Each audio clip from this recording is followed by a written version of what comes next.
projects. We are doing the same by reviewing the product. Everybody,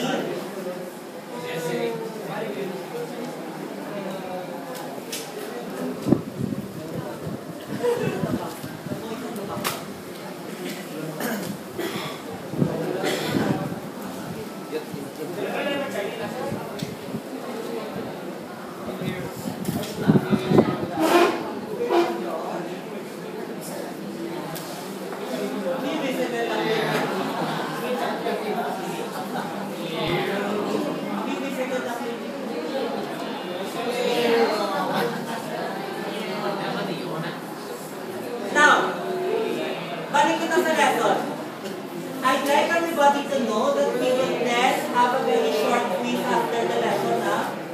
Again,